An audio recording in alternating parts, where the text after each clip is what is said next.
वो ना निर्भया थी, ना वो दिल्ली थी, ना उसका किडनैप हुआ और ना ही हैवानों से अनजान थी। लेकिन उसका अंजाम वैसा ही हुआ जैसा दिल्ली की निर्भया के साथ हुआ। अंजाम इतना भयानक है जिसे सुनकर किसी भी इंसान का कलेजा थर्रा जाए, क्योंकि बदायूं की निर्भया के साथ वो हुआ जो इंसान नहीं बल्कि शैतान का काम है।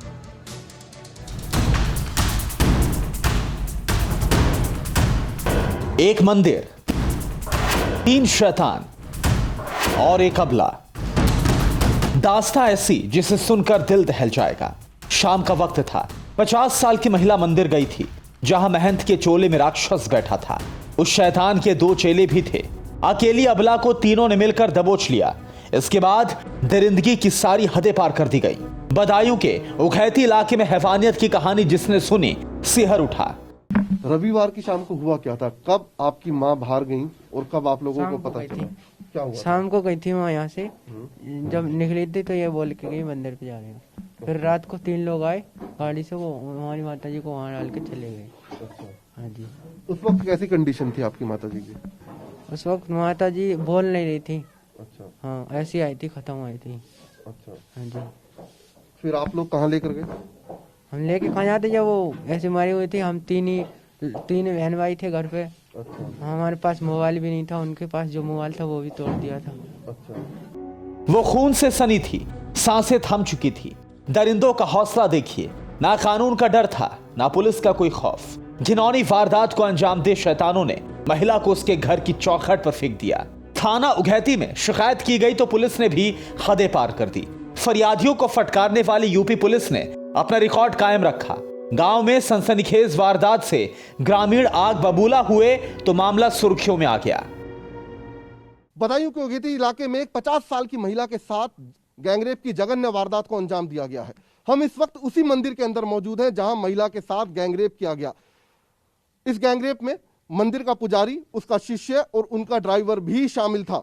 फिलहाल 2 लोगों की गिरफ्तारी कर ली गई है, जबकि जो मुख्य आरोपी है, जो मंदिर का पुजारी सत्यनारायण है, वो अभी भी फरार है, जिसको लेकर यूपी पुलिस की अलग अलग टीमें और इसके अलावा एसटीएफ लगातार दबिश दे रही है। इस साल 3 जनवरी यानी रविवार की वारदात थी। सोमवार तक आरोपी दरिंदे बेखौफ घूमते रहे। पुलिस ने गैंगरेप पीड़िता की पोस्टमार्टम में भी देरी की। वारदात के 48 घंटे बाद पोस्टमार्टम हुआ। रिपोर्ट ऐसी आई जिससे डॉक्टरों की रूह कांप उठी। थाने का प्रकरण है जिसमें कि एक रेप के बाद हत्या का प्रकरण सामने आया है।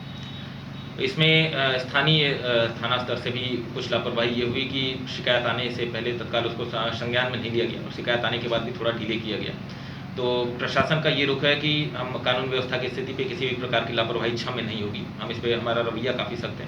उसको दृष्टिगत रखते हुए तत्काल प्रभाव से थाना प्रभारी को निलंबित करते हुए उनको लाइन हाजिर कर दिया गया है। बदायूं के खूंखार भेड़ियों के कांड से देश दहल उठा। मामले की जानकारी मिलते ही सीएम योगी आदित्यनाथ एक्शन में आए। उन्होंने ट्वीट कर दरिंदों को ना बख्शने का भरोसा दिया।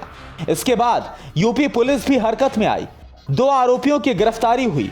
गैंगरेप केस में कोताही बरतने वाले उघैती के थाना प्रभारी राघवेंद्र को सस्पेंड कर दिया गया। थाना क्षेत्र में एक 50 वर्षीय महिला की संदिग्ध परिस्थितियों में हुई मृत्यु के संदर्भ में सेक्शन 376D और 302 IPC के अंतर्गत मुकदमा कायम किया गया था। इस मुकदमे में एक अभियुक्त की गिरफ्तारी कर ली गई है और इसी प्रकरण में प्रारंभिक जांच में लापरवाही बरतने के दोषी पाए जाने के कारण तत्कालीन जो थाना प्रभारी हैं उन्हें निलंबित किया जा रहा है। लेकिन अब तक बदायूं कांड का मुख्य आरोपी महंत फरार है।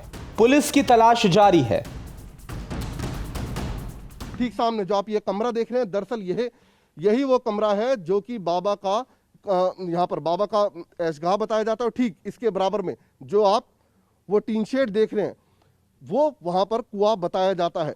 दरअसल वारदात रविवार शाम की है। बताया जाता है कि महिला मंदिर के अंदर पूजा करने के लिए आई थी। उसी दौरान बाबा सत्यनारायण ने, उसके शिष्य वेदराम ने और जो ड्राइवर था बाबा का जसपाल ने, इन तीनों ने मिलकर महिला के साथ गैंगरेप किया। इसके अलावा बाबा के सर 50,000 रुपए का इनाम भी घोषित कर दिया गया है।